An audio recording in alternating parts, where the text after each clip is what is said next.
Welcome, everyone.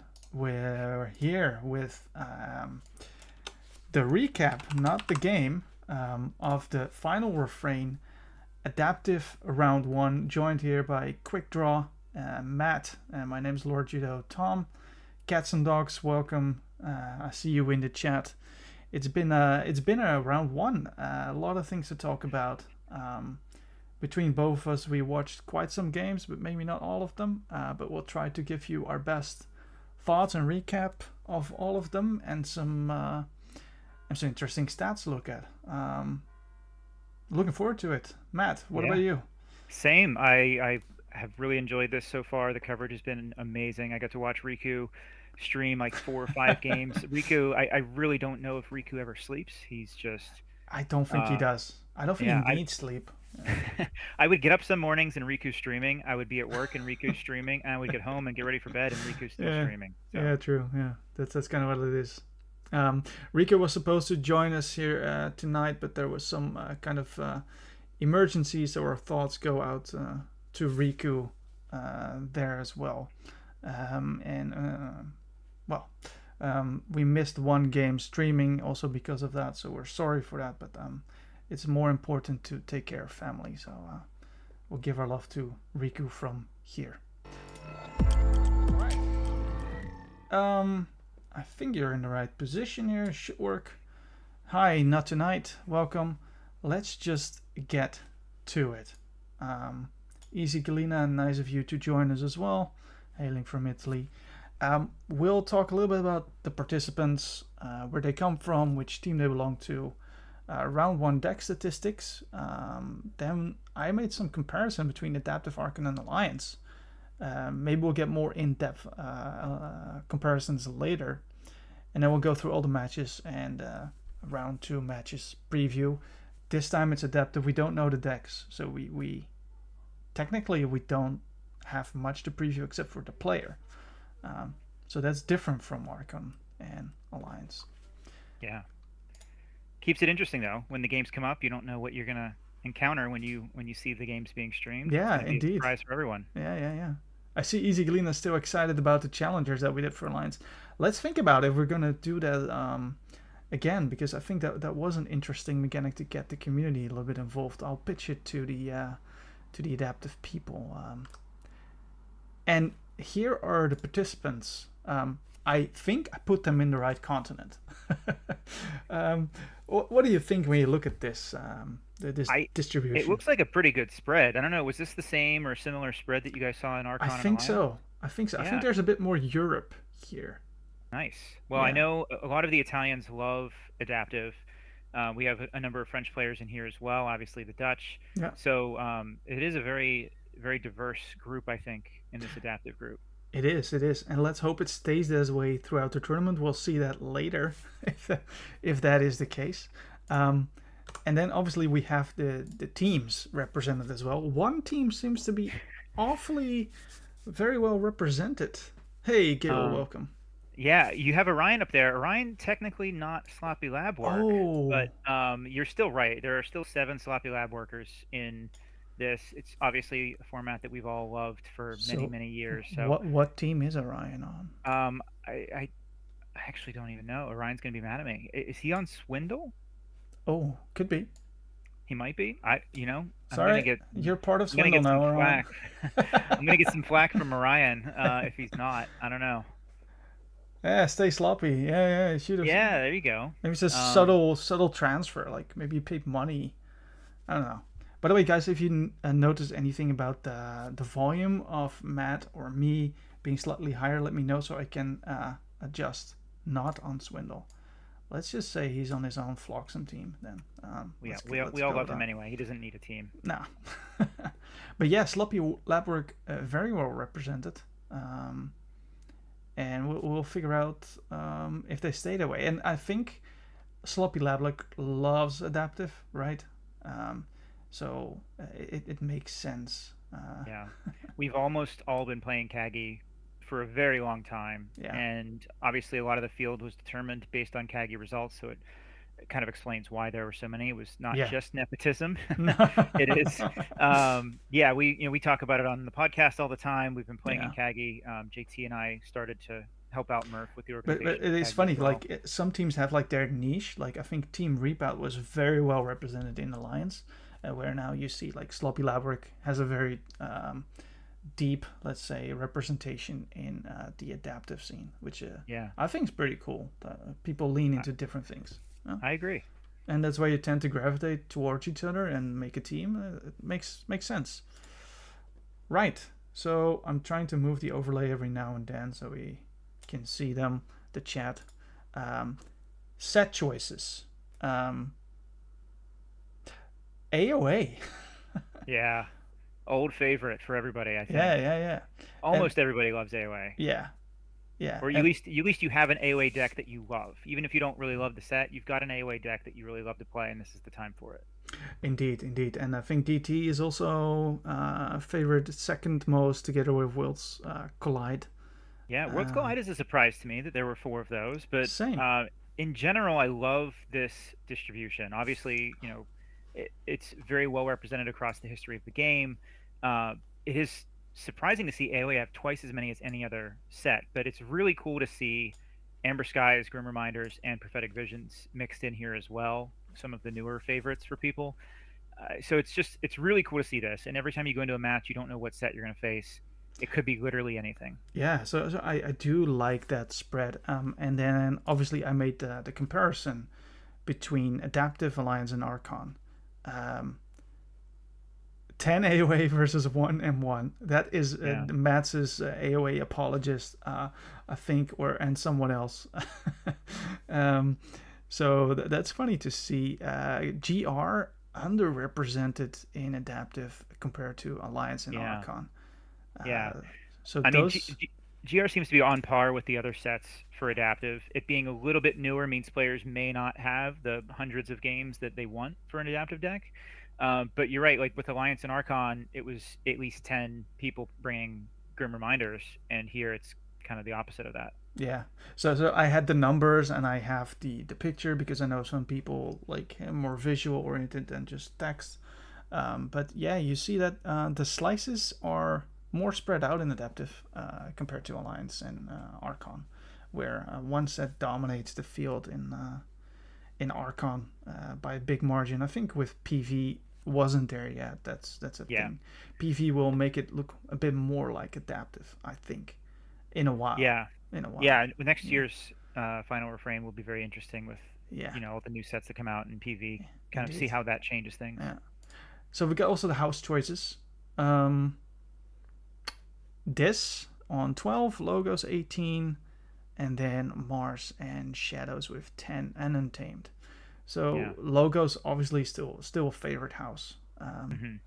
And you look at a lot of those houses that have double digits there, they're all in AOA as well. Yeah, So that makes there's sense. definitely some correlation there. Yeah, yeah, yeah. Logos being on top, I've talked about this before. I think Logos is the best house for adaptive because it offers you so many different efficiency decisions Mm, about what to archive and how to draw and right, what right. other kind of mechanics they offer are very good for decision making and adaptive. So I'm not surprised to see Logos on top. So I'm a bit of an adaptive noob, right? Also, I didn't qualify in any way because I don't think I've ever played a competitive adaptive match ever. Also, technically means that I haven't lost competitive. So I'm an undefeated adaptive player. It's So technically true. it's interesting how like the choice is not so much in like bring your best Archon deck, but like bring a deck that's challenging to play and hard to. And I don't think you want a deck with a lot of variance, but I don't know. So Yeah, I agree with that. A lot of people will bring decks with more variants. I think we saw, I don't have the number in front of me right now, but the number of Winds of Exchange decks I think was fairly low. Uh, yeah, yeah, there were makes sense. zero tokens of change decks, and so I've always considered token decks in general to be pretty high variance. Yeah, Um, but Winds of Exchange, I think, there are still lots of very good adaptive choices in Winds of Exchange. Maybe decks don't that don't tokenize as rely much. exactly. Yeah, Yeah, yeah, yeah. yeah. Makes sense. So, Makes sense. but you're right about the variance. You want something that has low variance because what you don't want, and especially in a tournament like this, that's single elimination, is to play your two games, Yeah, and then the first game your deck low you rolls, with. and the Yeah, second game your deck high rolls against you. Like, you don't want that. So you want something that's a bit more consistent, more controlled. You have decisions that can kind of affect the outcome, and then if it gets to game three, then obviously all bets yeah. are off. Not Tonight says Coda, which is very straightforward, says low variance. I think AOA also Yeah, has low variance in most of their things. I put the yeah. houses here for Adaptive Alliance Archon, and you see that actually logos is also quite prevalent in the other one, and this as well. So logos, this, Mars seem to be the houses that overlap, and Untamed actually. Untamed as well. It doesn't have the name in it. I don't know why. A little bit The, too small, but yeah, yeah, yeah, they're definitely favorites, and they've been present in a lot of the best sets. Logos being in PV, or sorry, in Amber Skies again, and all the best FFG era sets. So it's not surprising to see Logos so high up in the other categories as well. yeah. It makes They're sense. they're pretty similar pie charts, I would say. These Yeah, three. yeah. And I see Not Tonight and Captain Gale about the limited code, and that they say code is maybe a bit too straightforward, so it's not that great for adaptive. Because if you can identify the game plan in minutes, yeah, I think I tend to Hmm. agree with that. Even Yeah, though, again, I'm a I bit of agree with a that too. adaptive noob. Okay, that out of the way. There's a little bit more trivia at the end, but I thought this was nice to start off with. So a bit about the players, the deck choices, and uh, different from Archon and Alliance, round two can have completely different stats. So maybe people are holding back their curveballs or not playing their favorite decks. It's interesting to see what round two brings. But for now, round one, this was the bracket as we've known it, and obviously it has changed. All matches except one have been played. We had a little bit of an issue there, but we will resolve it. So let's go through all the matches. Again, we haven't watched all of them, but we try our best to give it nice context. And if you have watched it and you have some more context, please do share it in the chat. Mooseman Dude versus Vargast.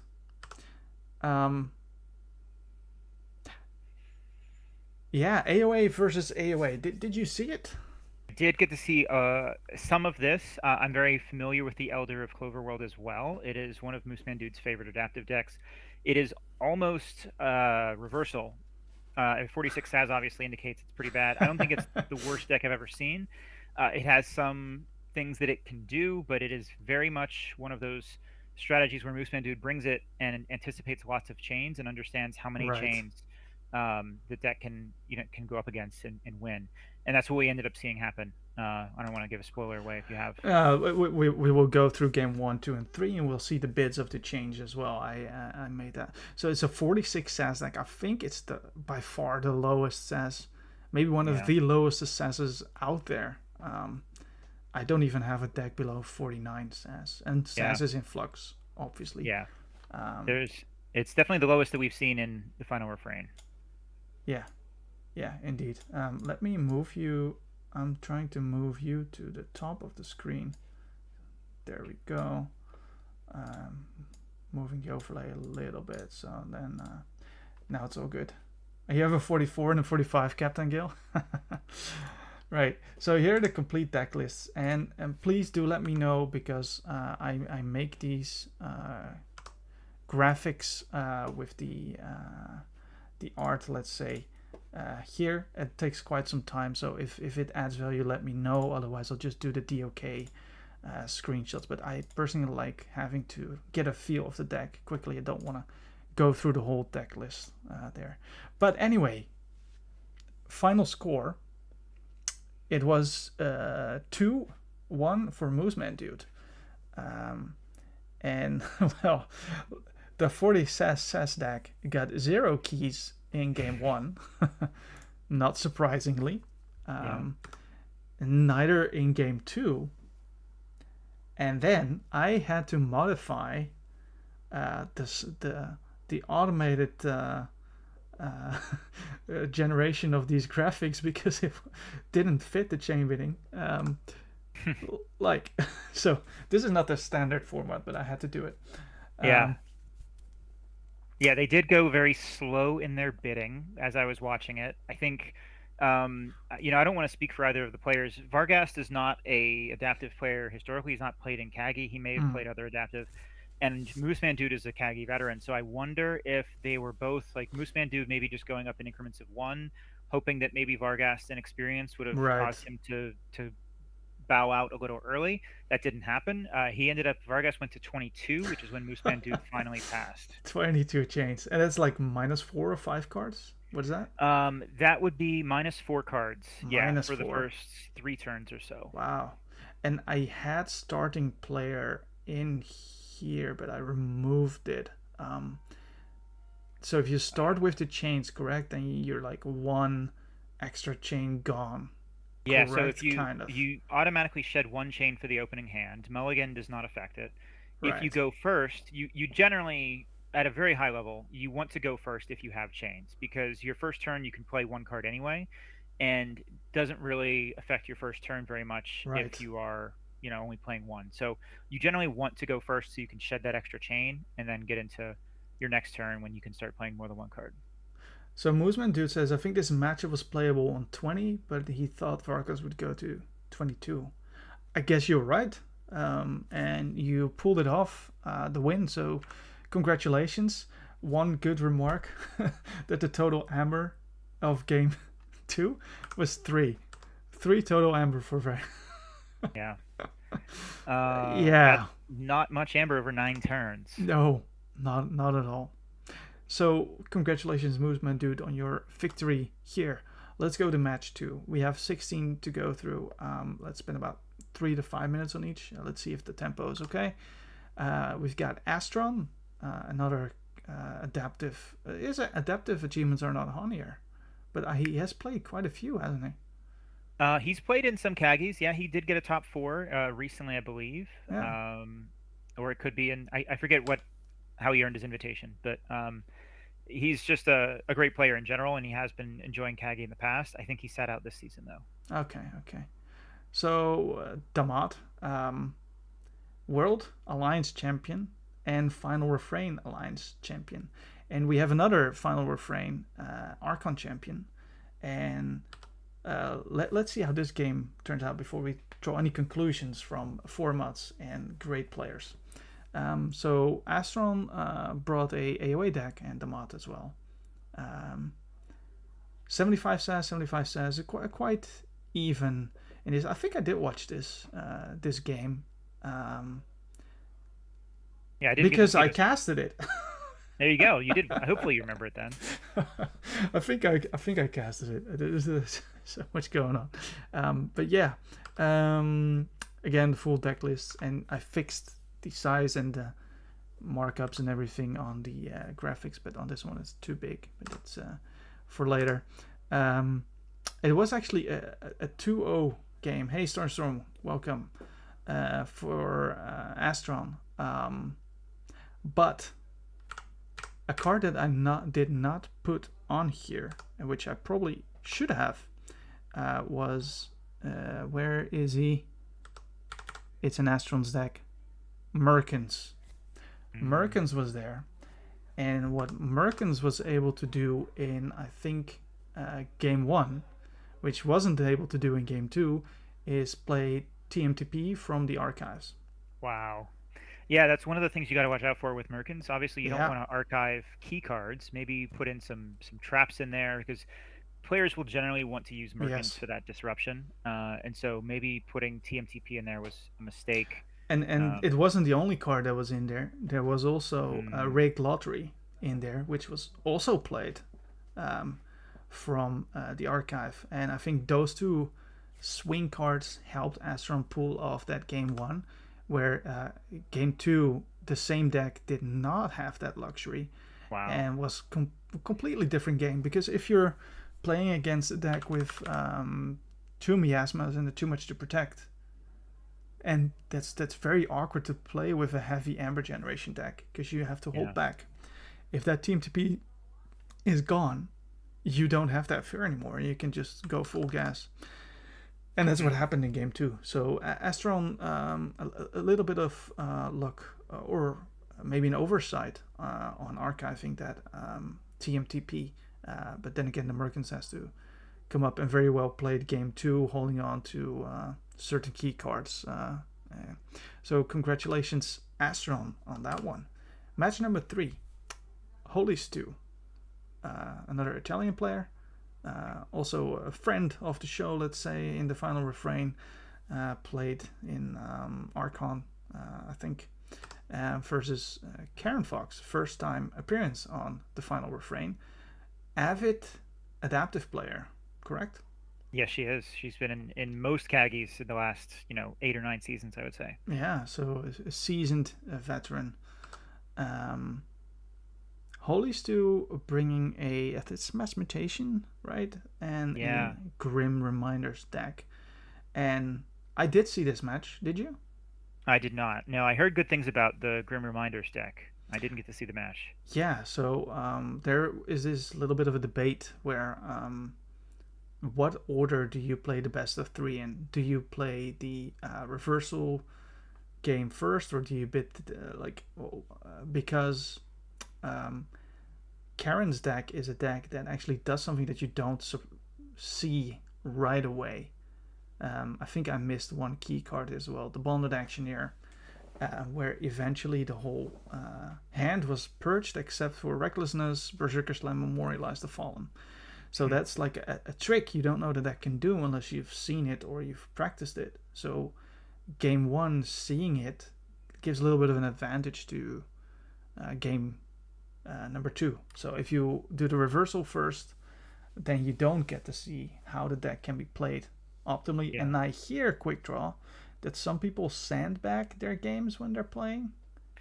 It is possible, yes. If you're very confident in the matchup, and perhaps in this example, maybe Karen didn't need to show the Bonded Auctioneer trick in game one. Maybe she could have won anyway.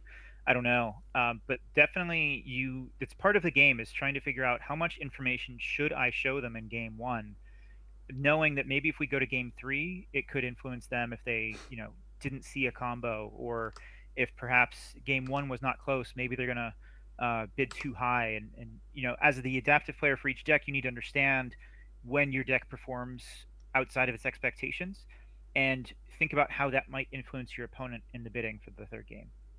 Yeah, it's a risky decision indeed, but it's like adaptive is it's a different beast, let's say, and I think it's fun to see, especially someone that doesn't play it a lot. But it did go 2-1 to Karen.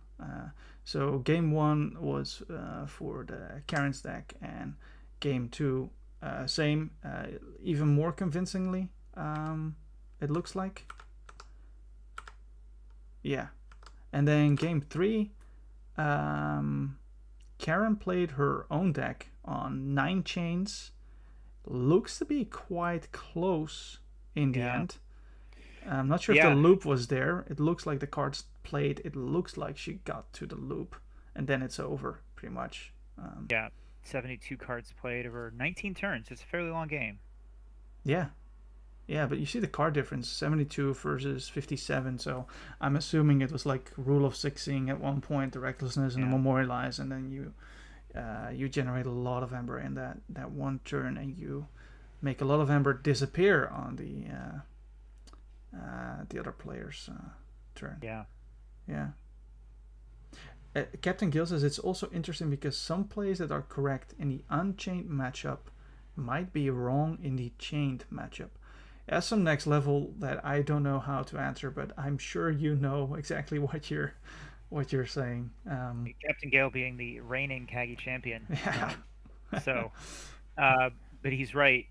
There are times when you maybe, like, not just sandbagging, like you might want to hold a certain trick until game three sometimes, but also the order that things come might affect how you play a deck as well. And bringing a deck that has lots of different lines could be a way of trying to trick your opponent. Maybe you show them something in game one and they lean too hard into that in game two, and it costs them because it may not be the right line based on their draw. Stop saying that, someone said. Don't know exactly what you're referring to, but that is I know what he's referring to. He that is our friend Crusader, who Ah, was Crusader. There we the go. runner-up last season in Kagi to So, Captain Gale. so if we're talking about Kaki champions, runner-ups, and heavyweights, we have the World Archon champion Bamboo versus Captain Gale. Um, I saw this game partially. Um, I think going into this match, I think you know that Bamboo plays Archon a lot. That she's comfortable with one deck far more than any other deck. So I wonder, did Captain Gale expect her to pick Engi and maybe practiced against it even, knowing that it is probably what she'll choose. Yeah. You did practice a specific matchup. Okay. Oh, well, there you go. I mean, I Yeah. know Bamboo also has a couple other favorites, a Winds of Exchange favorite that she's talked about in the past. Um, but this is kind of why we wanted the private Yeah. Yeah. deck. Because it's risky, right? Practicing It that is very matchup. risky. Maybe Yeah. Captain Gale, if Bamboo had not played Ingi, maybe that time was not well spent. But it turns out it was. Yeah. Um, and so, how did it work out for him? In the end, it worked out fine, I think. But it's cool that you see this evil twin deck. A lot of evil twin cards in there, which maybe adds to the fact that DT I don't think is in Vietnam that Yeah, prevalent or at all. And then evil twins, especially, like you don't see them. So good adaptive choice where evil twins are not very well known and hard to play with. Um, yeah. but yeah, Captain Gill taking it 2-1. Um, no play errors at all, right, Captain Gale? Well, knowing that this was a 57 SAS DT deck versus the world champion playing her deck in game one, it ended up being a 3-2 game. I mean, that was actually very close one, and that maybe was because the unfamiliarity with taking the tide, the DT cards, what they can do, um, that that was probably one of the factors that was crazy. Yeah, and maybe you got some high rolls. I don't know, Captain Gale, but yeah, very interesting. In game two, Captain Gale was able to beat Bamboo with her own deck, and then the bidding started, um, and it went to 15 chains. And Captain Gale says he knew what the chain tipping point was.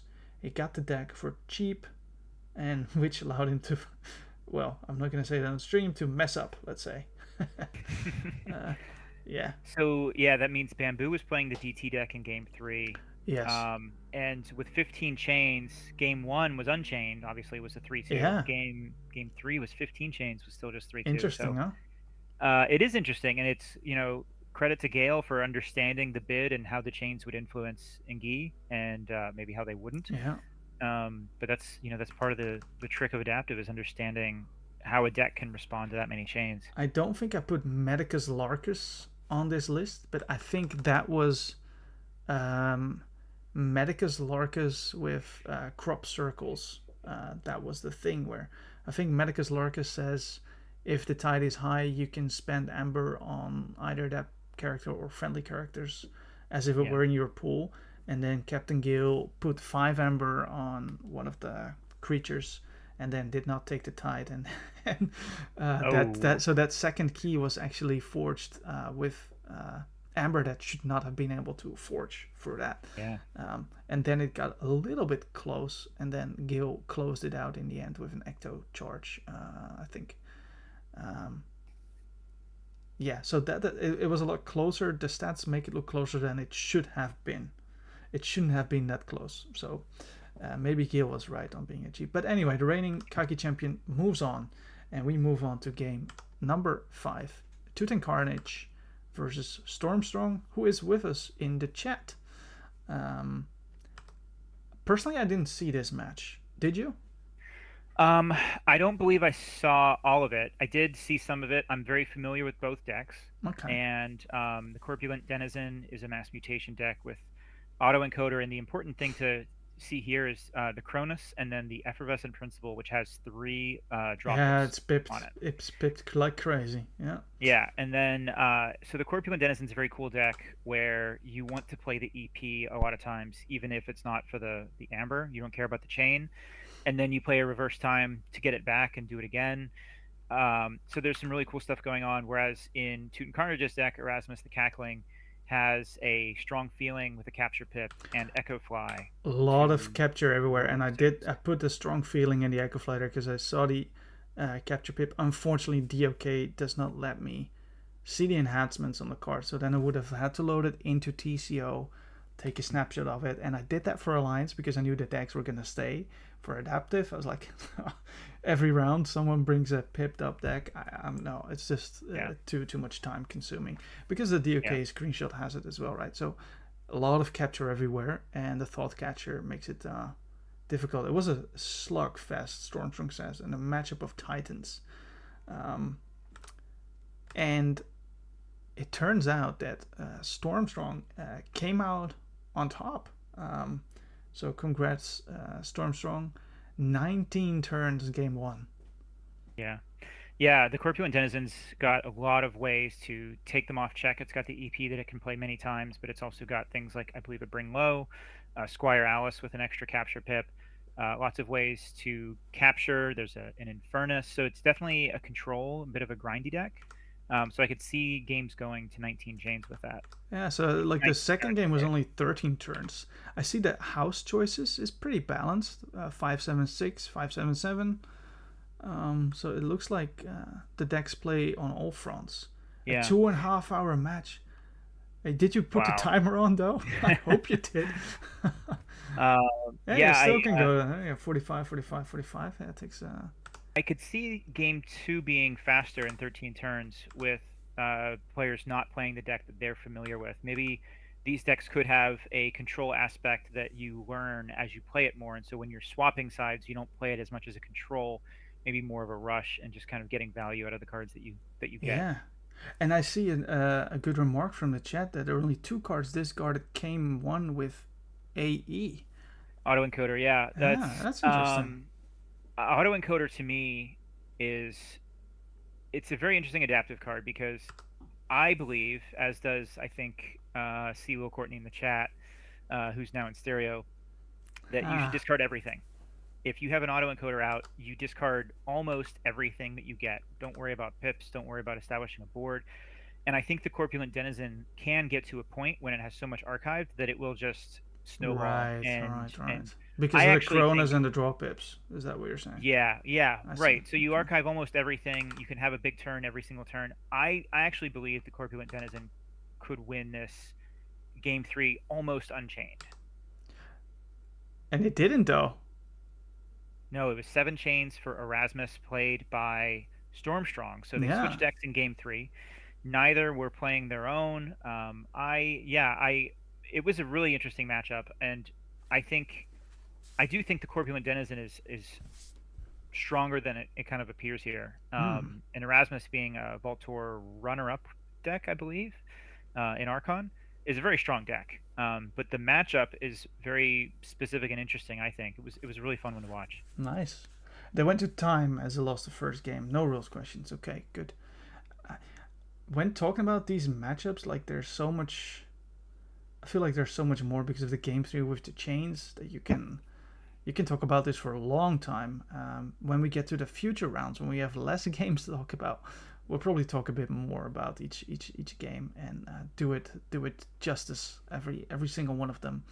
But it gives me a feeling of depth to the adaptive format that I knew was there, but never got really a taste for it. Let's say match number 6. Um, Algernon Behawk, and this is a one that still needs to be played. There was a little bit of a miscommunication there. We're trying to resolve this as soon as possible and as graciously as possible. So player missing their agreed to time window is something we haven't encountered before, and we're trying to deal with that in a good way that makes everyone happy. So sorry about that. Apologies, but this game you're still owed this game. Um, So that makes it easy to move on to game number 7. Yeah. Um, Ian Yoink, Ein Yoink, Ein Yoink, Ian Yoink. Ian Yep. Yoink, yeah. Ian Yoink. Versus Zenzik. Yeah, no, Zenzik. Recently won a Vol Tour, if I'm not mistaken.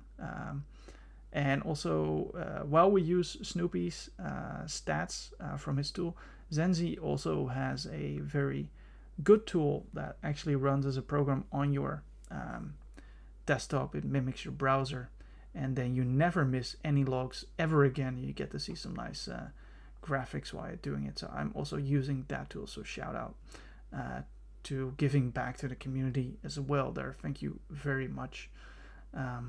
Anything to say about these two players, Matt? They're both big Kagi players. Ian has only been playing Kagi for a few seasons, but he's had 2 cases where he's gone undefeated in the pod phase. Oh, So a very good adaptive player. Hasn't quite got over the threshold yet of winning, but I think it might be in his future.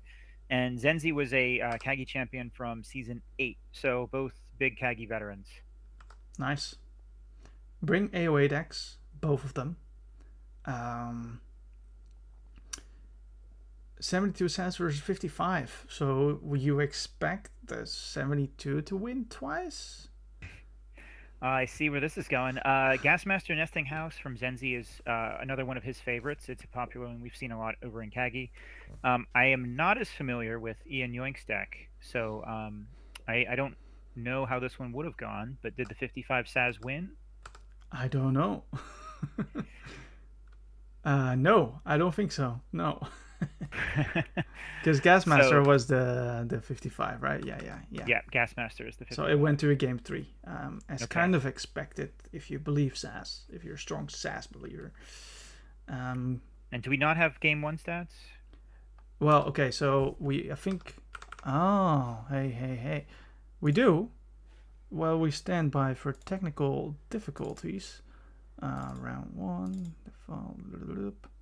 Game 2 that you have up there, it is pretty close. It was a 3-2 over 12 turns.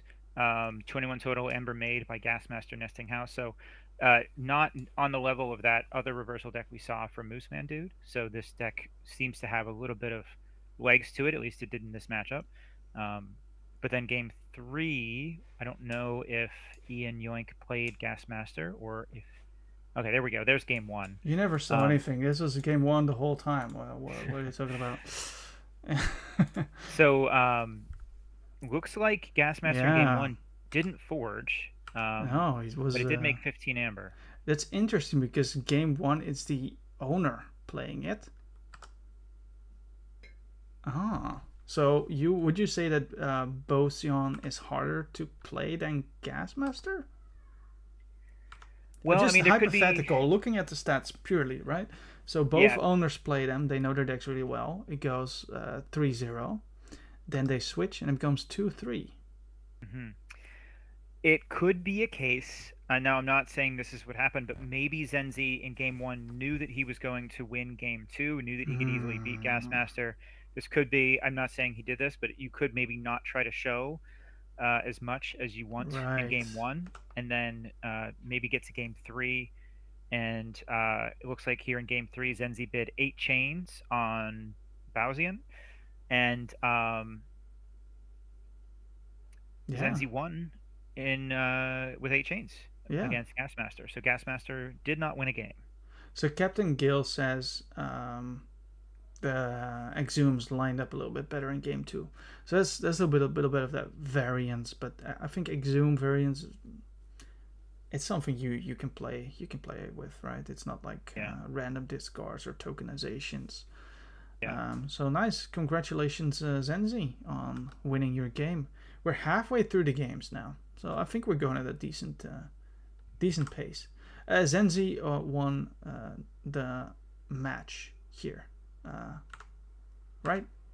Yep. Yeah. That's what it looks like. Yeah. So maybe the final score is throwing you off 2-1 because Ian is on the left and Zenzi's on the right. Yeah. So we've got Fabulousing or Fabulousing. I don't know which one is it. Fabulousing. Fabulousing. as Like in, the verb form of fabulous. yeah, I thought so. I thought so. Okay, fabulousing, good. It's difficult as a non-native speaker versus get, which also I'm assuming it's get. Um, Played against get in the Vol Tour in France in the top 8 play-in round in Alliance, and let's just say, yeah, get won that one. So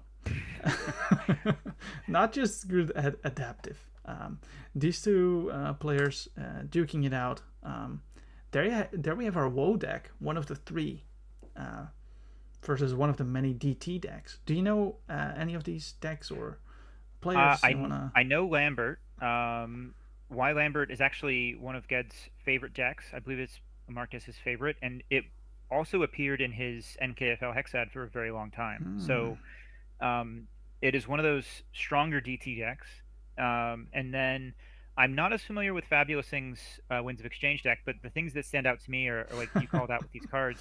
Strange Shell to me is a great adaptive token, hmm. and the Puzzling Trinkets I think are excellent ones as well because they offer you so many Makes, different yeah, decision points. so many decision points, and then pair that with the epic poems and the shrewd Yeah. investors.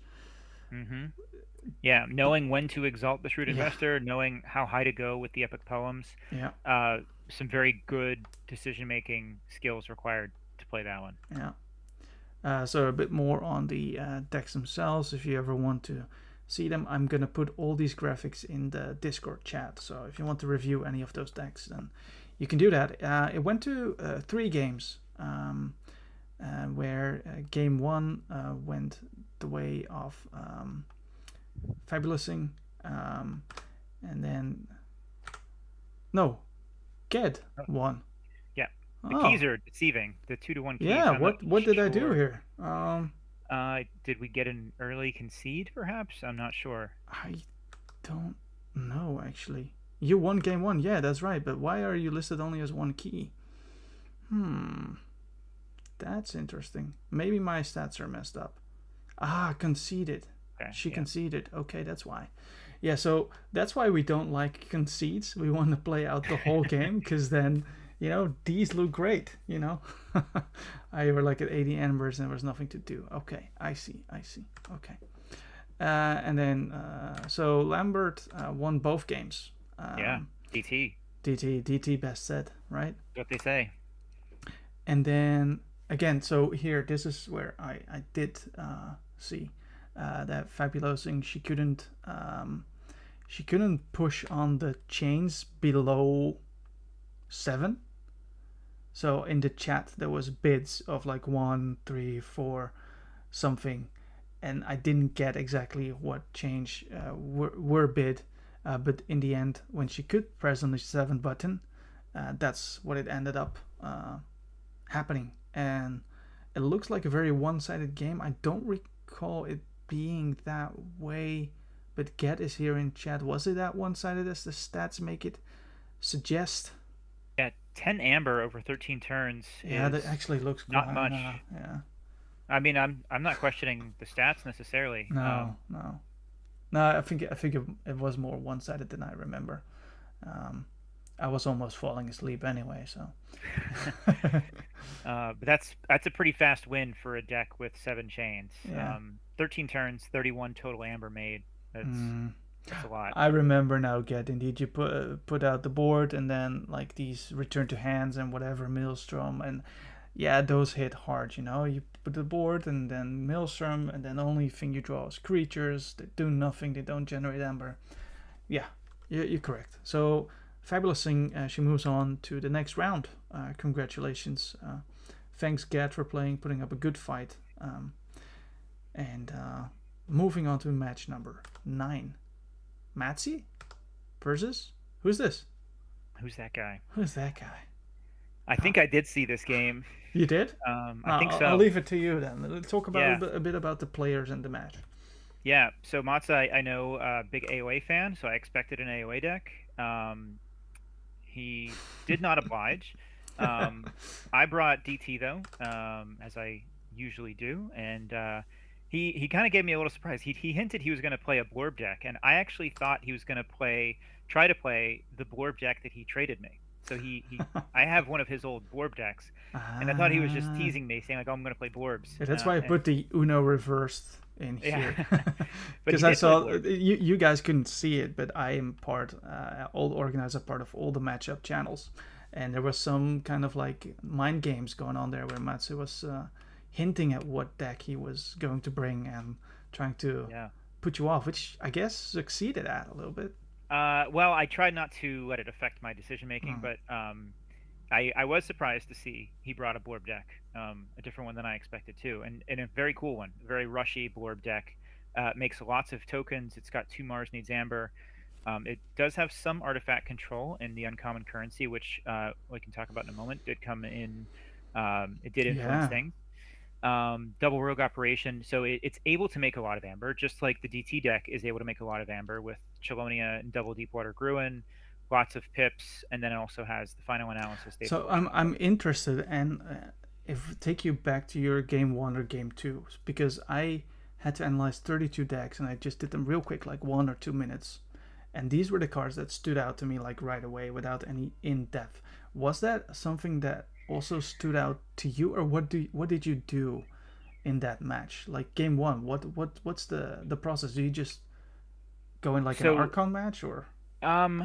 a bit, yeah. So the first thing that I thought about, that I was worried about, was being a Blorb deck and not having very much creature control on my side. So I was trying to be very careful about making sure I handled the Blorbs, making sure that they couldn't get some free Blorb Hive keys. And so I spent a lot of effort trying to do that while still obviously trying to kind of advance my rush game plan that Guadalupe likes to do. So that's, the thing that I was thinking of when I went into it. Right, right. Yeah, it's always a bit like it doesn't seem like the adaptive game one. There's a lot of time pausing between looking at the deck list for the first time and starting the game. It always seems like it's only like 1 or 2 minutes and then start. Where usually when I would play an Arkham match and I see the deck for the first time, I would take a little bit more time to look at I that. definitely like to take time as well. Okay. Make sure that I understand what is my high level game plan going into it. And this one was, like I talked about, kind of making sure that I used my creature control efficiently, but also making sure I cycled because I need to see the right cards at the right time. Um, and this first game, you can see here, it was a 3-0 victory for the DT deck. I actually thought Matsi was holding a lot of information back because I did not think it was going to be that one sided of a Hmm. game like it was.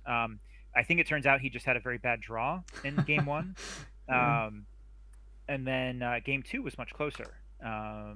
It was a 3-1 game, but it felt like I was close a few times to getting the Blorb Hive to go off. But Matsi used the limited creature control very well in game two to keep those Blorbs at bay. Um, and then we got to game three, which was super interesting in my opinion. I got Matsi to bid up to 9 chains, which I thought was probably too high. There is a lot of ability to rush from the Blorb deck, and I wasn't counting on being able to make enough Blorbs, but I thought 9 chains with Guadalupe, which is a very difficult deck to play, was probably. I would rather have my opponent take a difficult Right. deck like that Right. with chains than to play it myself with those chains, with them playing something that they're familiar with. So the weird thing about this game is you can see, look at the house calls right there for Mars. Yeah. Um, so Blorb deck calling Mars once. yeah, I played Mars my very first turn, and I forget what it was I played. I think it was the Blorb Hive, perhaps. Um, and I did not call or play another Mars card the entire game. I ended up getting the Ganymede Outpost and archiving a lot of Mars, and I almost went Mars a number of times, but this is not how I anticipated this game three going. I thought I was going to be building a big board, trying to kind of get out ahead while Guadalupe had the chains, and it ended up just being, play a lot of pips in Star Alliance and Equidon and archive the Mars. Yeah, so there was more amber on Match's side, but did you make it disappear? Did you steal it, or?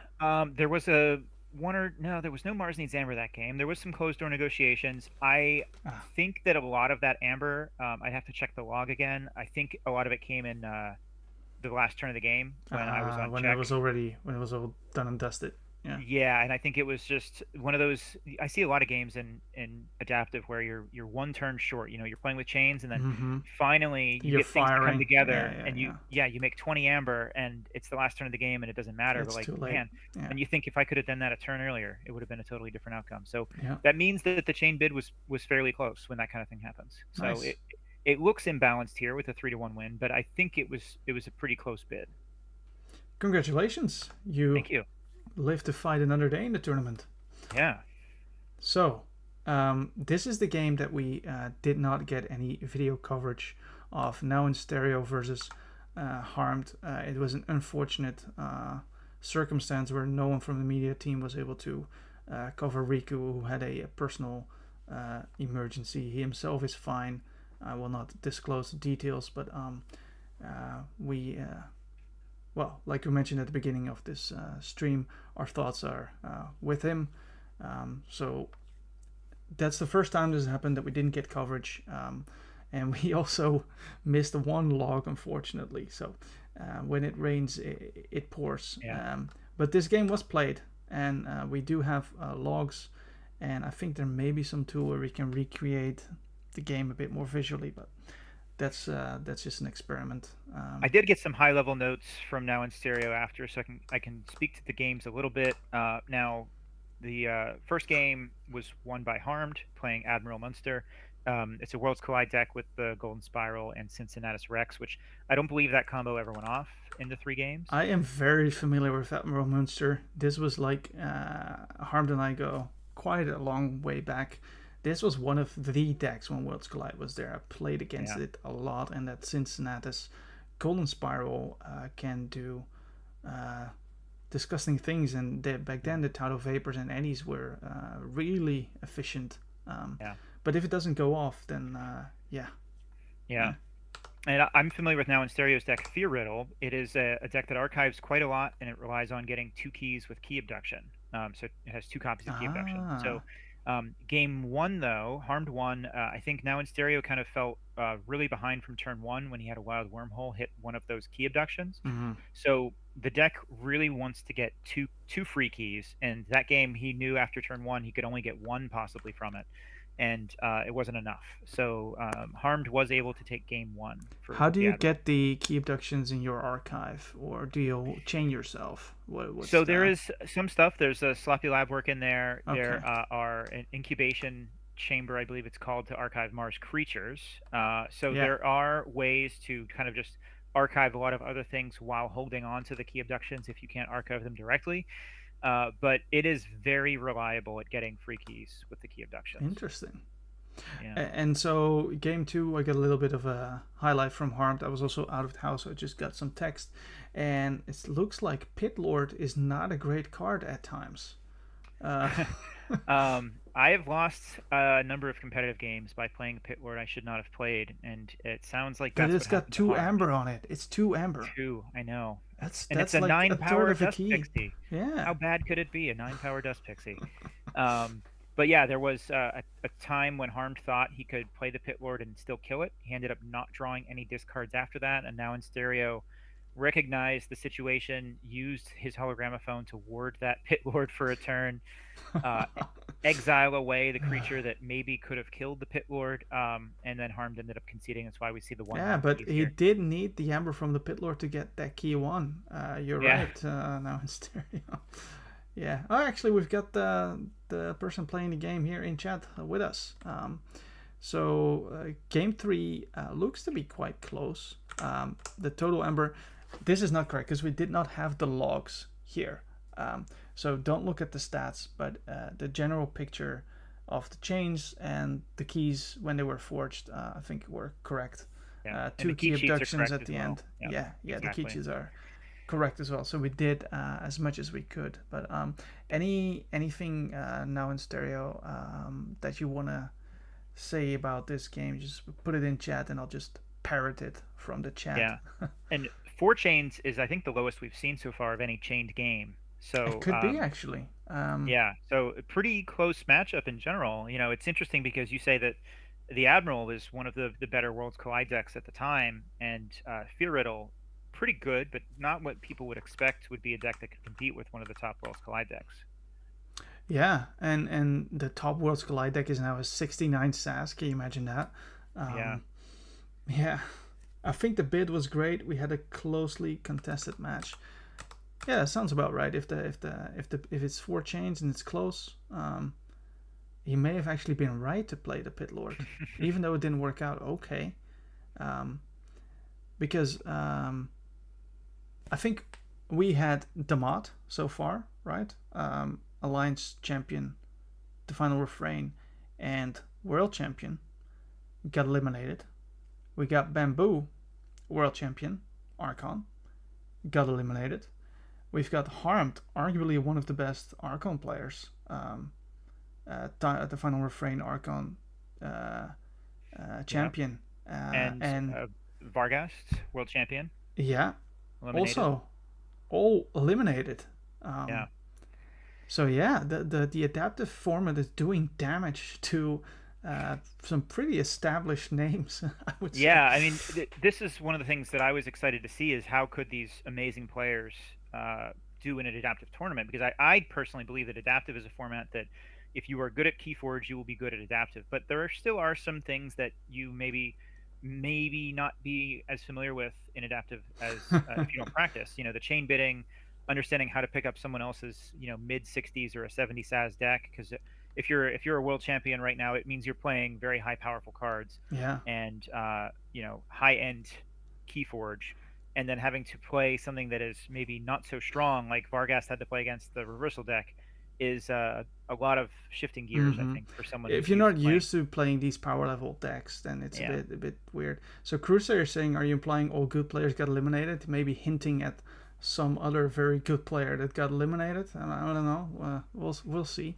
But I think there's 32 good players in this tournament. Exactly, and your opponents that you face is also anyone you face is a good player. But I'm just saying that it wasn't their main thing for adaptive, and well, the numbers, I guess, you could get unlucky or no, but like yeah, it's interesting to see.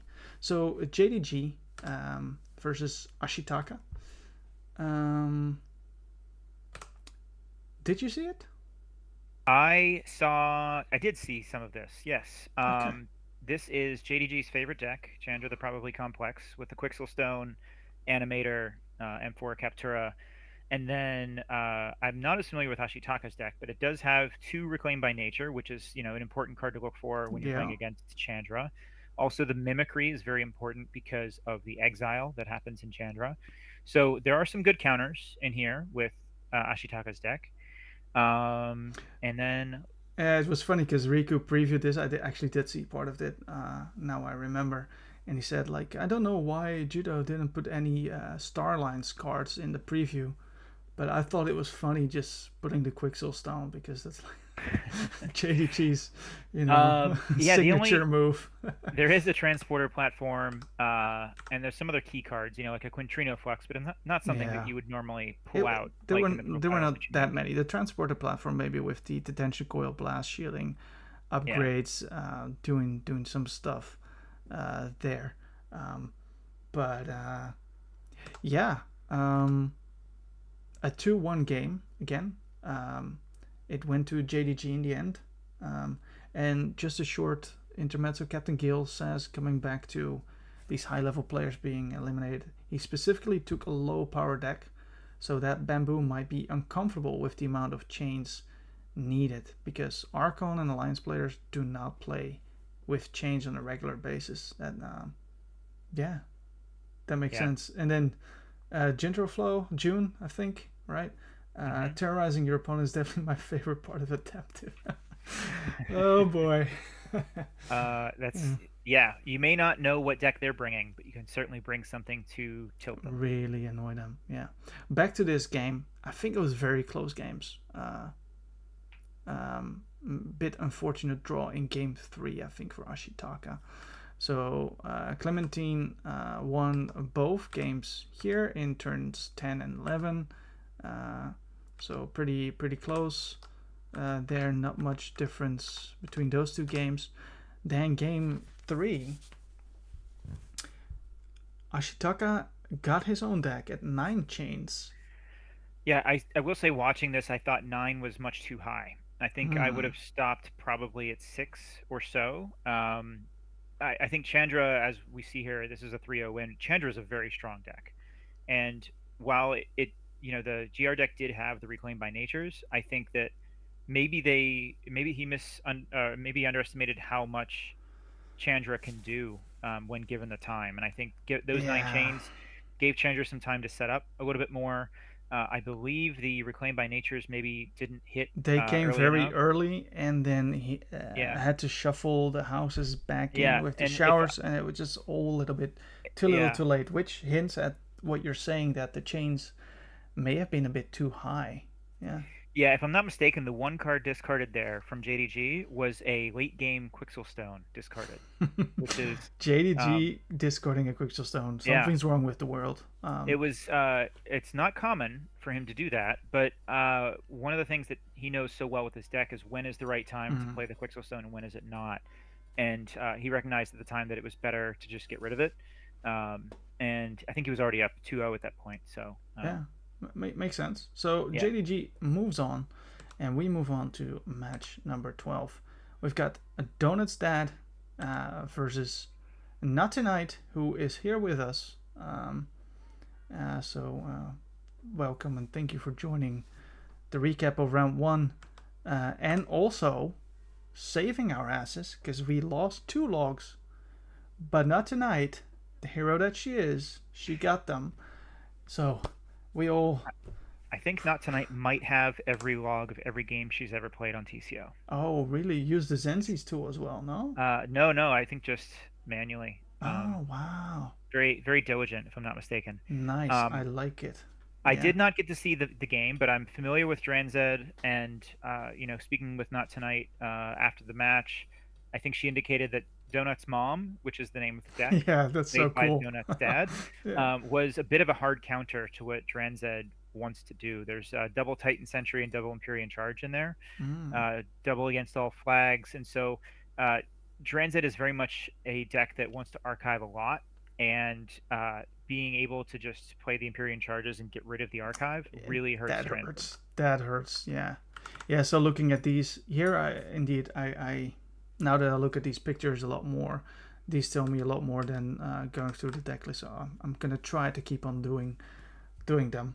Um, the archiving and the Empyrean charges is rough. So you expect Donut's mom to go 2-0, right? And that did happen. Donut's mom won 2 games. And then game 3, 12 chains. Yeah. It was a close game, so it looks like the bid was good. I didn't get to see it, but 12 is quite a lot. And Dranzed's a pretty strong deck. But we see that the total amber was pretty even, 32 to 35. Cards played pretty even, 37-35. So the 37 cards played, despite 12 chains, is still quite a lot. Yeah, so game 1 looks more like game 3 than game 2. Yeah, I will say Captain Gale says the non-adaptive player strike back. I'll push back on that a little bit. Donut's dad has been playing Akagi for some time now. Oh, He qualified for the final refrain because of his world championship, but he is still a Kagi player. there you go. There you go. So not all the logs saved, just the good ones. And she treasures the logs from beating June. I would treasure them as well. So yeah, Donut's Dad moving on. Sorry, not tonight. Not moving on, but I hope you enjoyed playing in the tournament. And obviously, you're always a great addition to the stream and chatting and watching. So glad to have you. Match number 13. Hey, talking about made Josh hold up the playmat for her. Oh man, versus Aviator. Somehow I confuse Donut's Dad and Aviator sometimes. Don't know why. A Maybe. couple of ABR players, I believe. Yeah, and maybe the pictures of their spouses, kids as well. Yeah, both of them. Maybe that's why. Obviously, very proud of their families, as you should be. So yeah. Look at these decks: 76, 83. Another woe deck versus a wow, Worlds Collide. What's Clyde? Yeah, I did not see this match, so maybe June can fill us in on some important details here in the chat. But I want to point out June playing the Puzzling Trinket again. So when we see the Woe decks, we see Puzzling Trinket, which I very much enjoy. So Well, hold on, hold on. You're saying they might be brothers-in-law, Aviator and Donuts? That? uh, no. Well, let me think. There are two ABR players who are brothers-in-law. Ah, okay. I believe Mark H Ah, is Mark one. H. Okay, the I photographer. don't remember who his brother-in-law is Ah, though. cool. Maybe it Okay. is these two, Hmm. Aviator and Donut Set. I'm That, not be, sure. that makes sense because that's why I'm confusing them. Like, could be. Anyway, back to the game, June. Puzzling Trinket is one of those things that gives a lot of decision making space, right? So I know what Yeah. happened here. I'm gonna say that maybe the WoW deck might be favored here for reasons only known to me. Um, but yeah, it's a 2-0 game for June. Wow. Yeah, Is this our first 2-0? I think there's more. I'm not sure if it's the first one we've seen. I'll have to look that.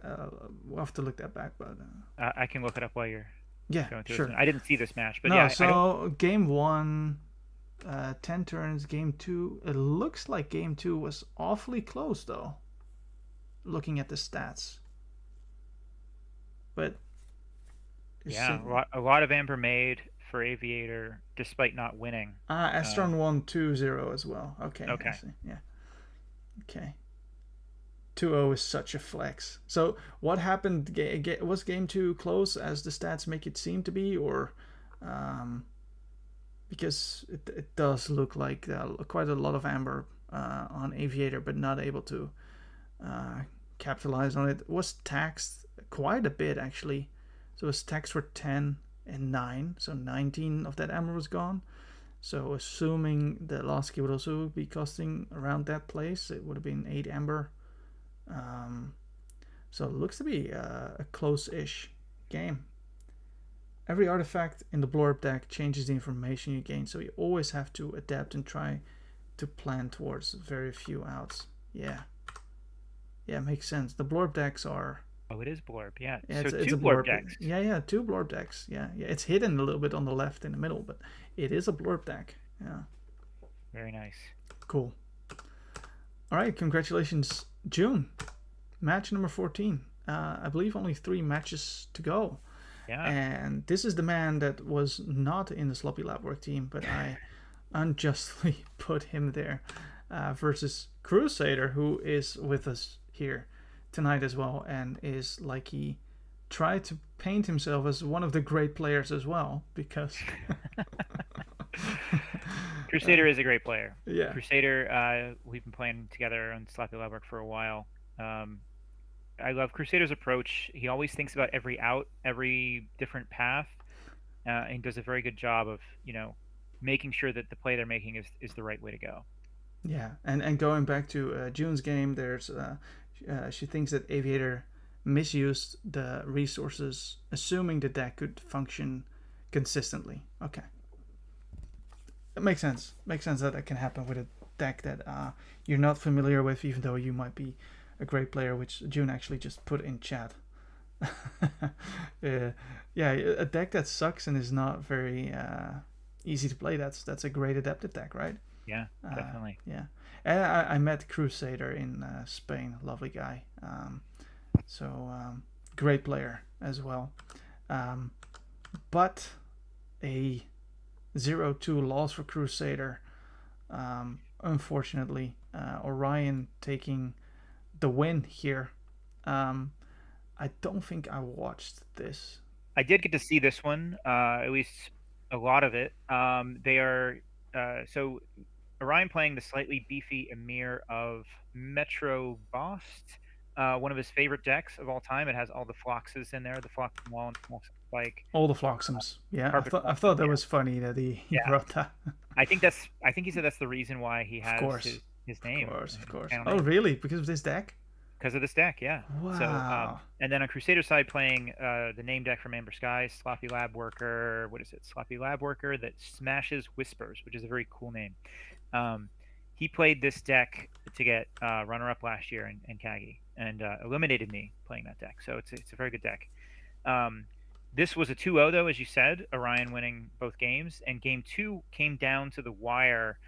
I remember the end. There was a Parabyte out to take Crusader off check, Oh, I did actually and see this. Yeah. yeah, and then Crusader having to find some ways to get rid of it. I believe it was a Nature's Call. He bounced back three other creatures besides the Parabyte to get back a lot of the Mm. captured amber, and Orion came back with double safe port to capture four again, and tax those keys again with the Parabyte still being on the board. Yeah, So yeah, yeah. um, Yeah, that that was actually very close. I do remember that now. yeah, As a clutch moment, yeah. may have been the difference. Not sure, but they were both pretty fast and pretty tightly contested games. Yeah, and the key colors are not correct, you are right, but from the logs, I have not implemented the right ones. I was very happy when I finally got these graphics together. So next iteration, maybe I'll try to get the right key colors in there. But for Yeah. now, this is Orion what it is. Orion did know to forge the yellow early because of the safe ports, Oh two yeah, safe yeah, ports. yeah. That's very So important. Did I put SafePort as a card? I did. I did put SafePort yeah, as a card because that's something that's can be easily missed. Indeed. So congratulations, Orion. Sorry, Crusader. Thanks for participating. You're much appreciated and always welcome to keep chatting. And there's one thing I do know. Why is it Crusader and Friends? Do you always have a lot of spectators or like what's that? I honestly I don't even know the story. I really don't know. There are lots of Crusader's friends who he's gotten into playing Keyforge, who have, a lot Ah, of them joined Kagi this season, and they follow each other around the Crucible. right, right, right. Okay, right. Match number 15. Another sloppy lab worker versus Monzi EXL. Monzi XL. Yeah. Fonzie being Wow. the first ever Kagi champion. Oh. Yeah. He finally made it back to Kagi. He took a very long hiatus, and Monzi's back in the top cut this season of Kagi. Ah, hold on.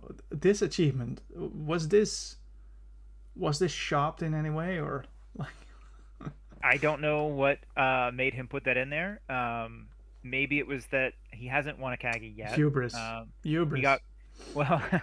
I know. I think it's actually the opposite of hubris. I think it's JT poking fun at the fact that Humor. he's not won anything yet. But maybe he's going to win this one. Who knows? Who knows? And also the only one that brought a PV deck, which had Yeah. to make me update all my stuff because I wasn't ready for PV yet. So Yeah. Snoopy He wasn't ready he does either. like to make it hard on other Of people. course he did. Yeah. But it's another Sloppy Lab Worker deck. This one's Sloppy Lab Worker of Yes. Astrogaz Plateau. Yeah. And so the layout with the prophecies, it was the best place for them. I don't know. We're gonna see a lot more PV in the Archon and Alliance, so maybe I'll have to review the layout. But this is it for now. Yeah, Snoopy is here. Welcome, Snoopy. Headset is dead though, so one of audio. Okay, then I can say do your thing, but it won't hear it. And going back to the key color mechanic for DG Dude, it's a finicky mechanic. Very happy it didn't turn out to affect the meta very much. It is, but it's just extra mind space, right? Mhm. Like the prophecies add extra mind space, and I'm surprised not more people took PV decks because if you don't know how to deal with prophecies and fates well, which maybe a lot of people still don't, Mhm. that makes your deck a lot harder to pilot. Yeah, Um, I agree with that. I think that's also possibly explains why we didn't see more of it either, because it's such a new set. There are probably very few people who have sure, enough games sure. with it So to feel they comfortable with it. themselves are not comfortable with it yet. Not enough, except for JT Russell apparently. So would you say that to would you have to be more comfortable with the deck to bring it for adaptive than you would bringing it for an Archon tournament? I think absolutely. Yeah, I think it is the number one most important thing. When people say like what makes an adaptive deck a good adaptive deck, the first thing I will always say is having enough experience with it to know everything about it. You know, playing enough reps in it is more important than picking a deck that has specific features within it that make it a good adaptive deck. The most important thing is knowing it Interesting. yourself. Yeah. Algernon says, not sure I dare show myself in chat, but nice to catch a stream note of some expected. Yeah. You're much appreciated, Algernon. Algernon is the person that puts up the Excel sheets and everything behind the screens mostly, and now is on the screen himself. Was supposed to be and will be still. Don't worry about that. So happy to have you. But coming back to that, while we pause a little bit on this one, adaptive, you could own 10 decks and be the best adaptive player ever. Sure. You could open one. Yeah. I mean, yeah, not every deck is something that I would personally want to Sure. bring. You're right. 10 is probably a fair number. I always thought of it, this is a bit of a tangent as well, but I think the game that Ghost Galaxy has been making has been really pushing for the players here to buy hundreds of decks to try to find the Mm. best one and play an Archon or Alliance. And I think adaptive is a format that really could allow many more players. Like right now we have hundreds of players with thousands of decks.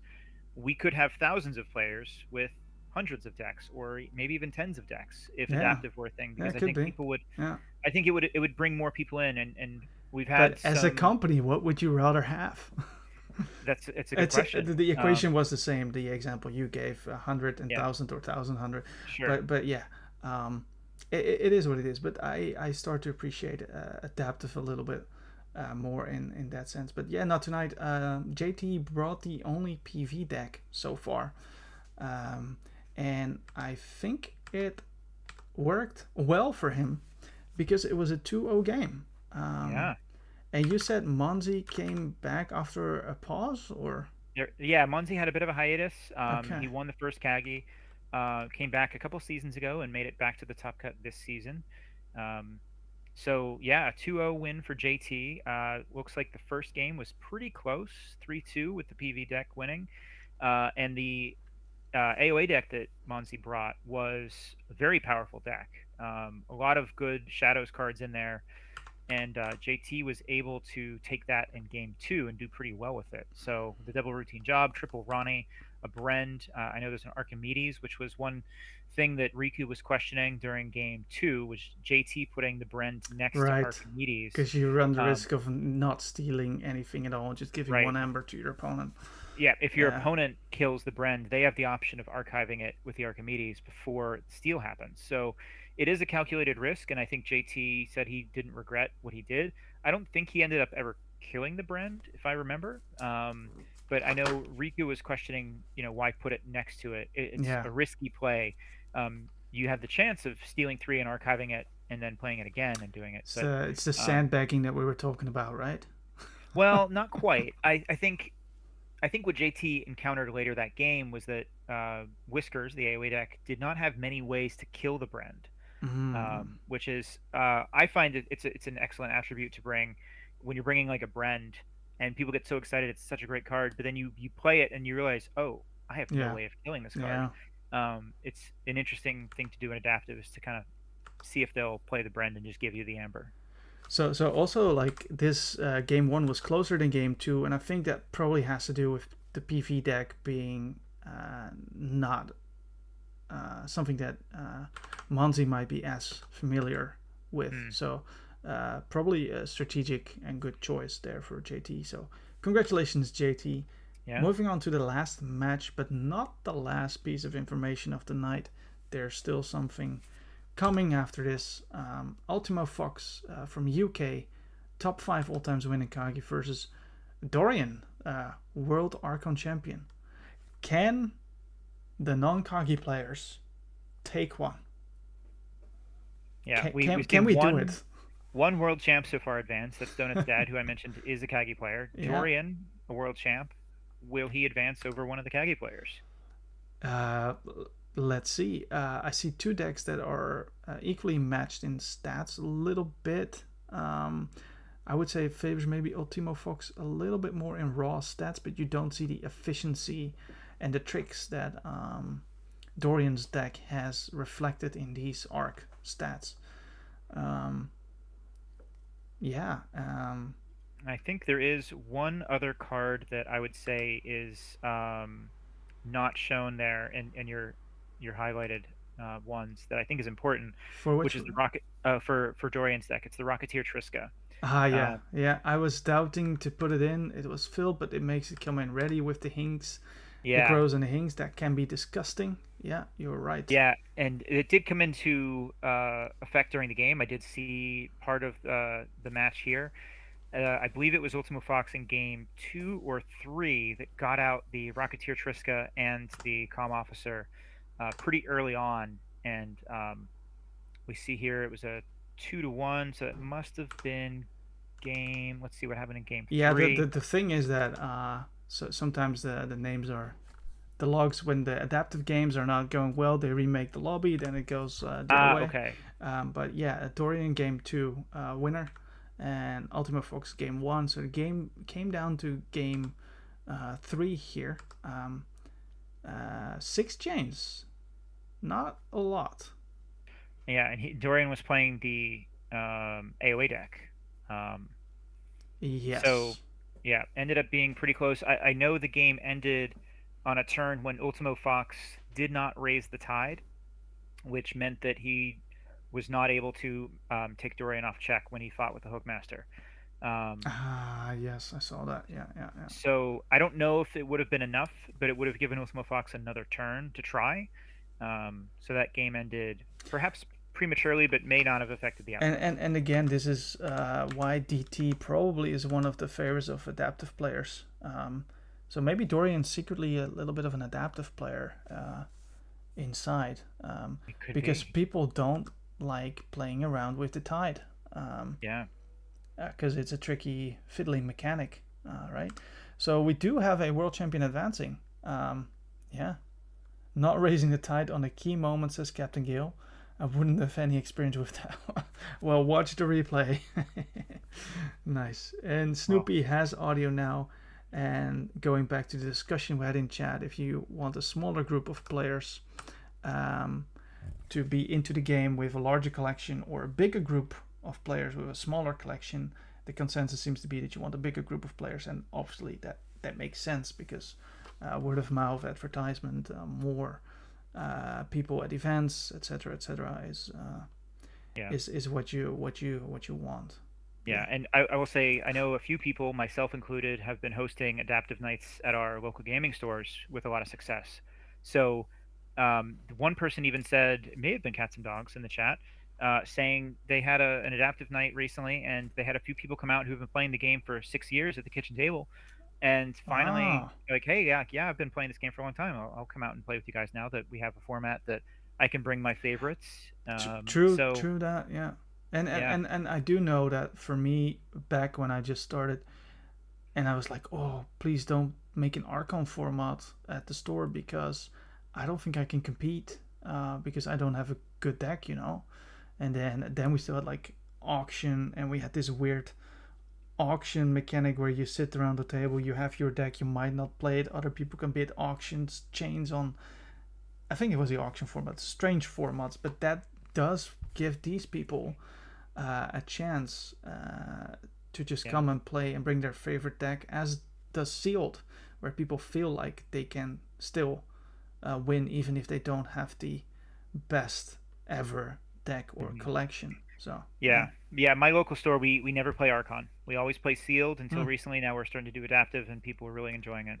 We actually also don't, except for the Nationals. That is Yeah, shameless plug. Nationals of the Netherlands is coming up 23rd, 24th of August. So if you're in the neighborhood, come maybe I around. will be.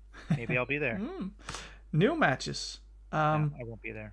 I jerry rigged this thing really quick, because we usually Riku makes these, but like we mentioned before, it's not there. But the new matchups: Mooseman Dude Astron, Karen Fox Captain Gale, Stormstrong versus Something to be Determined, Zenzi Fabulousing, Quake Draw Now in Stereo, JDG and Don's Dad, June Orion, and JD Russell Dorian. we'll see pictures of this one more time. But let's just see how our continents spread, or whatever geographical spread, that's a better word probably, has evolved. And I'm sad to say that Europe got decimated, as did Asia. North America and what's that part on the bottom right? Shouldn't that be upside down? Yeah, Astron's still representing Oceania very well. Yeah. So yeah, that was tough to see for Europe. Yeah, goodbye Europe. But maybe these three make it all the way, and even Algernon, who's still in here, could disappear as well. So Yeah. it could even be even worse. So Gale and Dorian and Algernon, our hope is, or my hope is with you. So here is the not so accurate team chart, or mostly 80%, 85% accurate.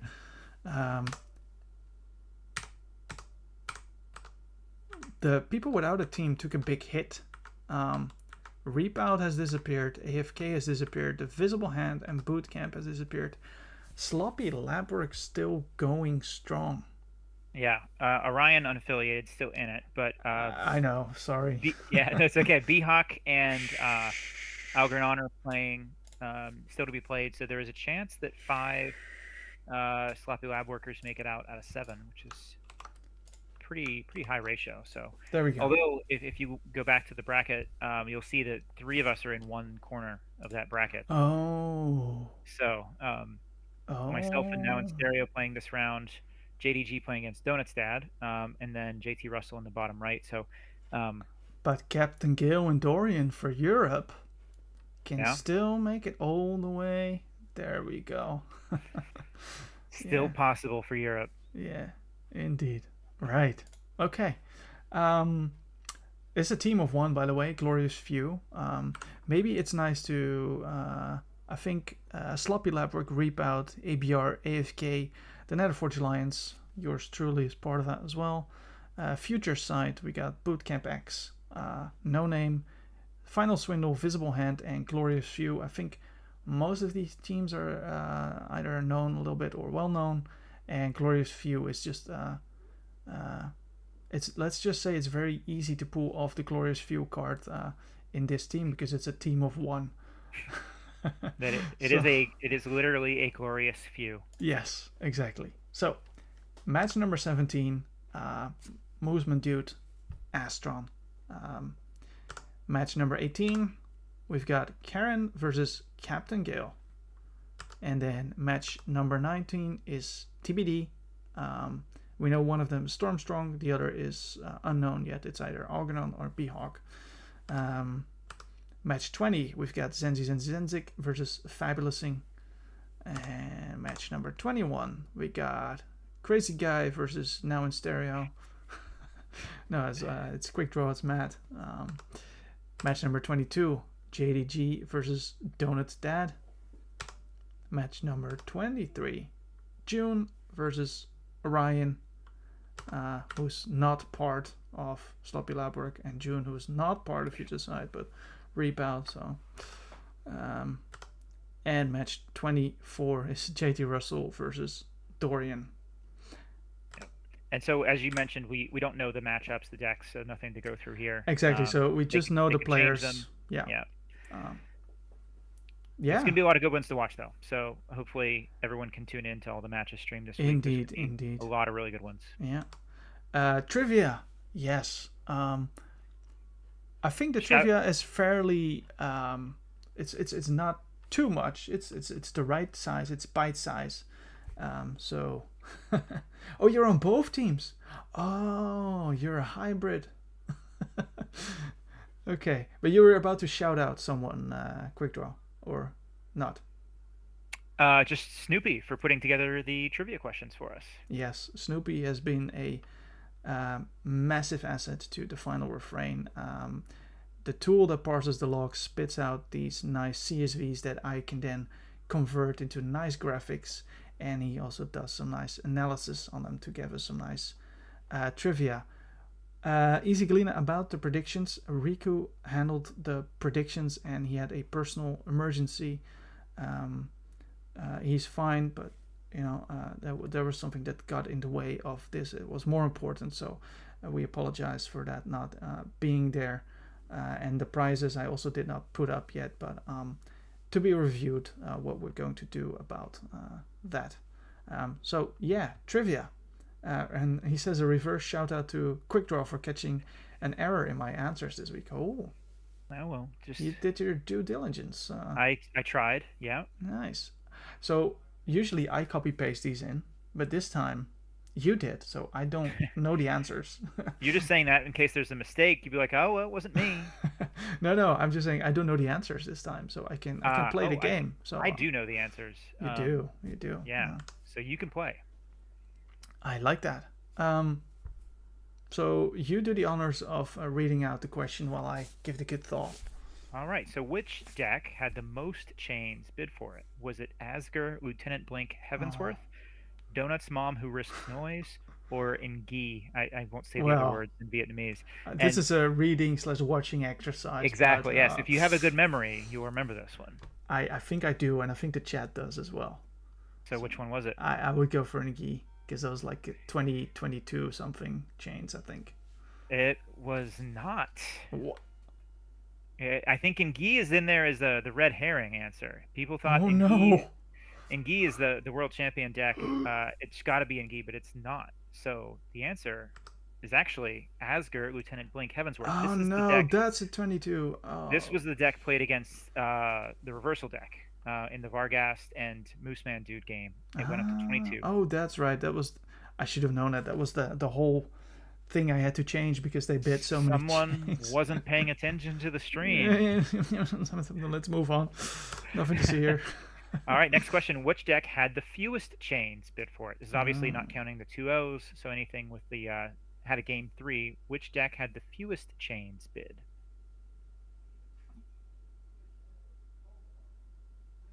I actually don't know. Don't think this is right. I have to go back. Was Admiral Münster not like on 4 chains? I think Admiral Münster was not resolved by the time this was put together. Right. So you are correct that Admiral Münster is the correct answer. So let's say. So if we take that out of scope. We take that out. What is the? Which one was it? Then? Yeah, well, the only thing I paid attention to was the right answer, so I just don't know. All right, so let's do it. Ah, the answer is Alexitoid, the Priest of Media. 6. Erasmus only had 7. Very famous Archon deck. Only had 7. Interesting. Yeah. This does not include Emerald. Yeah, that game was only played today, so that's why they were not included in the trivia. Makes sense. We can only do so much in the limited time that we have. Next one. All right. So which card had the most copies in the tournament? Instant gut feeling is C, but yeah. Yeah, that's a good guess because you know that AOA had the most of any set. So the B, C, and D all exist in AOA. Could be one of those 3. So you're going to go with Ronnie Wristclocks? Yeah, I know there's some double Light of the Archon deck, but I think it's C. Let's see what it is. Let's go. Yeah. Well done. There were 10 Ronnies played, 6 of each of the others. So Ronnie's not the card you think of with adaptive cards, but it's a good strategic card. Thinking, should I hold this and steal 1, or hold this to steal 2 later, or just steal 1 with it now? So, is Ronnie a common? Ronnie is a common. So common shadows AOA. So yeah, not a bad guess. So what was the most played card? So this one here, maybe you're thinking, oh well, there's 10 Ronnies. It's got to be the most played. Ronnie is consistent. That's right. Yeah. There was not a lot of GR. So I would not expect that to be, unless there's like one deck that does it over and over again, and he might do inner somewhere a lot. And I think there's also one deck with 3 Beergeists. Yeah, there is. I'm still gonna go with Ronnie though. I don't know. It's like chat's split between A and C. And the answer. Oh no. BR Geist. by a wide Ah, margin. I believe this mostly came from Karen's deck. Now, you were talking about the Well of yeah, Memory loop with the Bonded Auctioneer. I think that deck had 3 BR Geist and was able to yeah, continuously play the BR Geist yeah, turn after turn. yeah. So, Okay, um, that's impressive that BR that's Geist had cool. 32 plays. Because there's like 3 GR decks or something in total, and then still manages to beat out all the AOA. Yeah, Because in number of copies, it was way less. Yeah. I think so. Yeah, I think there are probably 5 BR Geists, maybe. Oh, This one we actually already saw this in the charts, but what house is in the most decks in the tournament? Is it Dis, Logos, or Mars? Anyone with a good memory will know this. I can pull up the sheet next to me. I thought it was logos, but I'm pretty sure it was logos. But chat says B. Yeah, chat's pretty unanimous with B, and it is Logos 17, Logos 10, Dis, and Mars. Nice. All right, what house reaped the most per turn? Now this is when you call that house, how many reaps do you get on average? Was it Logos, Skyborn, Unfathomable? Now, because this is an average, per turn average, don't think about how Logos had 17 different Logos decks, so it's going to win this. No. This is about the average when you I call it a think house. Skyborn might be more sticky than the other two. Yeah, Logos And not very but do you, sticky. do you want to fight instead of reap though in Skyborn? Hmm. Chat Oh, saying B, C, B, B. yeah. So chat mostly thinks Skyborn. You're thinking Yeah, I Skyborn? guess so. I guess so. No. Unfathomable. So Unfathomable had 0.25 Wow. reaps per turn. Interesting. This is a I mean, number I've yeah. never thought of. Like when I call a house, how often am I reaping? I believe this is tracked in Zenzik's key tracker.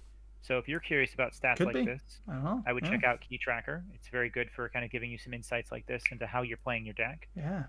Yeah, there's a lot of interesting information that both Snoopy's and Zenzi's tool can give you. So a huge shout out to them for providing us with that. And Snoopy for now is just on his own interface, but maybe later when it's in out of pre-alpha or something. Yeah. Yeah. All right. What house has the highest win rate? Brobnar, Geistoid, or Skyborn? So I believe this will be for whoever plays the deck. What is the win rate for the people playing with that house? Hmm. I would also think Brobnar maybe, but That's a bold guess if it's Brobnar. Looks A at like 66%, Captain Gale says. so Gale thinks it's Brobnar. Crusader thinks Brobnar. June thinks Skyborn. Cats and Dogs says Geistoid. Oh, Snoopy says this is for the decks Yeah, I themselves. would I would imagine that. So the Yeah. deck, yeah, that makes sense, right? So if it's played by the other player and it's still Hmm. so. Oh, what? Yeah. Well, I mean, this is the highest win rate. So, Geistoid being among the most powerful Really? houses. You saw in Gi, we saw Karen's deck, which I don't remember the name of. Very powerful Geistoid decks, Ah, now it winning all starts making sense a little bit because those two 86%. O's, these two O's, and you can go to three, so it kind of Yeah, snowballs these statistics way up. yeah. If the Ah, because if the other the player's chain deck not wins. bringing those strong houses. Okay, Yeah, and so we'll see another stat later about those chained decks and how they fared overall. interesting. But let's go to the opposite side of this. What house has the lowest win rate? So it must be a Saurian, crappy house in a Saurian, crappy Starline, set. Unfathomable. Even though Unfathomable reaps the most. Nah, Unfathomable's not that crappy in adaptive, I don't think. Oh, I'm gonna say Unfathomable still though. I'm probably wrong. Cats and Dogs says Star Alliance. Yeah, You're gonna say Unfathomable. yeah, We got mixed in the chat. quite mixed. It is actually a tie between Saurian and Star Alliance, Oh, 25%. And you picked the only one that would have been wrong. yeah. So a bit of a trick question. See, I But yeah, started this whole stream with I'm an adaptive noob, and this once again proves that I know nothing This is fun when I know the answers and you don't. Yeah, it is, right. All right, which final Oh, refrain tournament has had the most houses represented? oh, I'm gonna say adaptive, but I also presented these stats at the start, but I didn't look at them all the Yeah, way. well, it also is a little bit skewed because Adaptive was played when Prophetic Visions was out, and Sure, also maybe VM25, which I don't think was sure. available for the other ones. So there is a little bit more to choose from. Um, A. Everyone says A. yeah, Yeah. Oh, it it's was close with Adaptive. Archon though. It was pretty close. Now this is houses, not sets. Hmm. So sets I think will be a bit more clear, but yeah, here the houses. Adaptive had more houses represented. Which one is the most grindy? It's got to be Sanctum. Yeah, longest average number of turns per match. Sanctum is known for being, taking you off check, delaying, Yeah. capturing. Was it Brobnar, Geistoid, or Sanctum? I feel like I should say I'm pretty confident with Sanctum, but yeah. Yeah, not tonight. Thinks Sanctum. I think the reasoning is quite sound behind this, so I'm still gonna stick with C. Brobnar, because that one looping deck, it could be. That's a good guess. Yeah, Karen's deck can really mess up these stats. Of course. it is Brobnar. Yep, with the Memorialize the Fallen Yeah. and maybe some Rant and Rives. I'm not sure if there were any Rant and Rives in. Memorialize and Berserker Slam, I think. But Yeah, yeah. And Rent Arrive in other decks, maybe. Yeah. there could have been. I'm not sure if there were any Rant and Oh Rives. well. Oh well. All right, couple left. I think. What house had the Shortest. shortest average number of turns per match? Untamed because it's Bursey and Amber. Yeah, that's a solid guess. Mars, Unfathomable, Untamed are the three. Now let's see. What do we have here for guesses from the chat before we reveal this one? Mars. Let's see here. Captain Gale says Mars. Cats and Dog says Untamed. June's gonna say Unfathomable. Ooh. Not tonight saying Mars. Oh, Cats and Dogs switching to B. I Oh, can't do that though. it Oh, is especially if you're B. right. How does that happen with Unfathomable? It's not really known as a bursty house. People think of Mars, rule of sixing with Ironic's Rebel, Untamed with a lot of the burst, but somehow Unfathomable was faster. Huh? Maybe because it's so bad, it just I lost think I really think quickly. people that concede mess up these stats. It must be it. That could be it too. Must be it. And I think a lot of the games we saw, like 9 turns, is pretty fast DT for a lot of speed. these that we saw. There were a lot of games that went well above 10, far fewer that went below. That was the last question, but Yeah. there is the fun fact at the end, which is about chain games. Game 3, the deck with the chains was 7-4. So that means that Ah. with 15 games played so far, still waiting on one, 11 out of 15 went to chains, and in those, if you took the deck with the chains, I you think were that's 7 pretty and 4. good though. That's pretty solid. It's nice to see that you're taking the chains and you're still able to win. I think the chains are doing what they're supposed to do. It means maybe the other person could have bid a little bit higher in some cases. Could just be luck of the draw sometimes too. But we didn't see too many games that were above 14 chains or so. I think 2 or 3 games went above that. So Huh. Hey, Astron, welcome at the very end of the stream. But yeah, it's pretty cool that 11 games went to, and then most of the chain bits were correct according to this stat. So yeah, that's interesting to see. If we go all the way back to the start one more time, I think these are cool to look at for people that may have missed them. The set choices for Adaptive Alliance and Archon compare to each other, where you see that Adaptive has a very nice spread of sets, more evenly than the other two. And the house choices here. Also, I think Archon has maybe. No, there's pretty good spread. Pretty good spread everywhere, actually. yeah, these are all pretty similar. Yeah. I think one thing that stands out to me is Geistoid being so low in adaptive. Yeah, not a lot of GR decks, I guess. Not a Yeah. lot of hype. So I associate decks you play competitively in GR have guys to it, so they're high power level. So you don't necessarily bring high power level to adaptive most of the time, I guess. Some people did. We Some saw people Tuba did. Carnage bring a deck that was runner-up in Archon. We saw Karen's GR deck was pretty strong. So there are definitely, Yeah. people bringing some good heat, but you didn't have to. No, right. Yeah, one game wasn't played is indeed, as the chat says, Algernon versus B-Hawk. So I'm obviously not in presentation mode, but it's just the way that my streaming setup works. But that was the recap of round one. An hour and 45 minutes of adaptive goodness. These things always, round one has a lot of things to talk about. The trivia is always fun to do. I hope it was entertaining for you all and insightful. For me, it was insightful in a lot of cases. So thank you, Quick Draw, for bringing your adaptive expertise to this stream.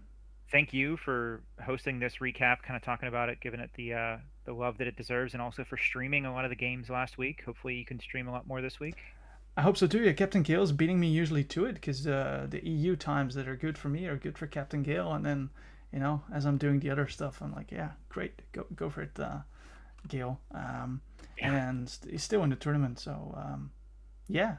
If there's anything the chat still wants to ask to it now, otherwise we're gonna wrap it up in like half a minute and a minute. Games for round 2 will start soon. We need to make the rooms. I don't know who did that last time. We'll get the people in there. There's still one game to be wrapped up. Let's see how we get that going. Stormstrong for you. The scheduling might be a little bit challenging, but hopefully we can accommodate. I'll pull up the matchup tree one more time. Astron. And Lord Judo, can you tell us when decks are due for submission for round 2? Yes, that's indeed a good point. As soon as possible, please, because I want to make these nice graphics, and if they all come in at the same time, I can do it in one go, and I just dedicate some time to it. Otherwise, I'm just going back and forth. So you're saying they're due in 15 minutes? Exactly. Do them as soon as possible. Upload them. Get that out of the way. Let me make this a little bit smaller so the chat is still readable. So this is the tree. If you're still in the tree, submit your deck as soon as possible. I cannot promise that I will make nice graphics for everything if they're a bit late, but I'll do my best. Yeah. That was it. Thank you for the stream, says Captain Gill did his part. Pick my deck, 1 or 2, and I'll send it through. 1 or 2 or I'll send it through. Thank you, June. You're speeding up the process. Yeah. That's how Gil keeps you out of adaptive and gets better at themselves. Yeah, indeed. Any final words of wisdom from you? Nothing else. Just looking forward to these matches. Everyone tune in whenever they're being streamed. Lord Judo's channel right here will have a bunch. Captain Gale's channel will have some. Emperor Riku might have some. Orion will have some. So many great content creators that are sharing these games with us. So make sure you follow all of them. Oh no, I need to rectify one thing. The logo from Stormstrong. I'll do that next stream. Okay, I thought I forgot, but you just sent it just now. Okay, so thank you all for watching. See you hopefully the coming week in these exciting matches, and thanks for being here. See you around. Thanks.